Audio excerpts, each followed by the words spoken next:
ایک بچی نے کہا کہ میری فیملی میرا زبردستی خلا کروا رہی ہے، حالانکہ میں اور میرے شوہر آپس میں راضی ہیں، ہم ساتھ رہنا چاہتے ہیں، لیکن وہ نہیں مان رہے۔ اب میں جب منع کرتی ہوں تو میری والدہ ناراض ہوتی ہیں اور مجھے گالیاں وغیرہ دیتی ہیں، تو اگر میں خودکشی کر لوں تو میرے لیے جائز ہوگا یا نہیں؟ دیکھیں، پہلی بات تو کسی بھی معاملے پہ خودکشی کو یہ سمجھنا کہ شاید یہ ہماری مصیبتوں اور تسلسل سے ملنے والی تکلیفوں کا کوئی حل ہے، ایسا نہیں ہے۔ جو ابھی ان مصیبتوں پہ صبر نہیں کر پا رہا، جو دنیا کی عارضی اور ہلکی سی مصیبتیں ہیں، آپ آخرت میں خودکشی کرنے کے بعد اس کے عذاب کو کیسے برداشت کریں گے؟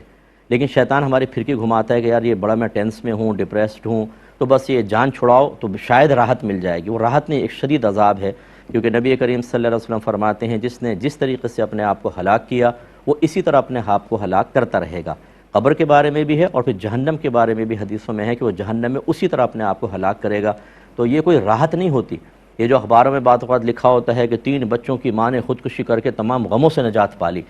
یہ بیچارے یہ صرف ہیڈنگ بنانے کے لیے کر دیتے ہیں، خود لکھنے والے کو نہیں پتہ ہوتا کہ آپ کے نبی نے کیا ارشاد فرمایا۔ یہ عذاب مسلسل ہے، اس لیے اس کو تو آپ بالکل ذہن سے نکال دیں۔ جتنے ہمارے بچے میں سن رہے ہیں جی محبت میں ناکامی ہو گئی، لڑکی کی کہیں اور شادی ہوگی، وہ خودکشی کرنے پہ آمادہ ہو گئے، بہت محنت کی تھی، امتحان میں پورے نمبر نہیں آئے اور رہ گئے آگے ایڈمیشن لینے سے، تو خودکشی کا خیال آنے لگا، یہ ہمارے لیے نجات کا راستہ نہیں ہے۔ دوسری بات یہ ہے کہ یہ بالکل گناہ ہے شدید قسم کا کہ اگر میاں بیوی ساتھ رہنا چاہتے ہیں تو بغیر کسی شرعی عذر کے ان میں جدائی کی جائے۔ نبی کریم صلی اللہ علیہ وسلم ارشاد فرماتے ہیں جو میاں بیوی میں جدائی کروائے وہ ہم میں سے نہیں ہے۔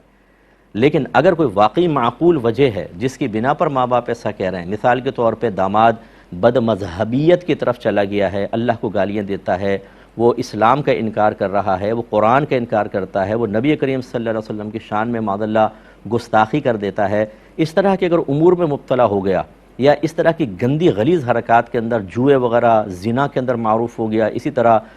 شراب نوشی اعلانیہ طور پہ کرتا ہے، تو پھر تو ان کا یہ فورس کرنا بہت بیسٹ ہے کہ وہ بچی کو اس عذاب سے بچانا چاہتے ہیں۔ اگر لڑکی اس کے ساتھ رہے گی تو گندی عادات کا اثر ضرور آئے گا، پھر جو بچے پیدا ہوں گے یقیناً باپ کا نقش قدم پہ چلیں گے اور اثر قبول کریں گے۔ ایسی صورت میں تو ماں باپ صحیح کہہ رہے ہیں، لیکن اگر ایسا نہیں ہے تو پھر یقیناً ماں کا ناراض ہونا اس کی پرواہ نہیں کی جائے گی اور ان کا برا بھلا کہنا غلط ہے۔ ایسی صورت میں بچی کو چاہیے اپنے شوہر سے کسی بھی طریقے سے انڈرسٹینڈنگ پیدا کر کے اور قانون کا سہارا لے کر وہ معاملہ کریں اگر گھر والے واقعی زیادتی کر رہے ہیں تو۔ اور میرا مشورہ بہترین یہی ہوگا کہ آپ ان تمام مسئلے کو لکھ کر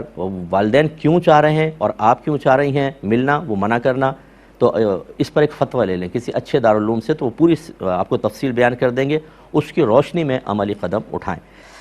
یہ کہتے ہیں ہم 3 بھائی ہیں جو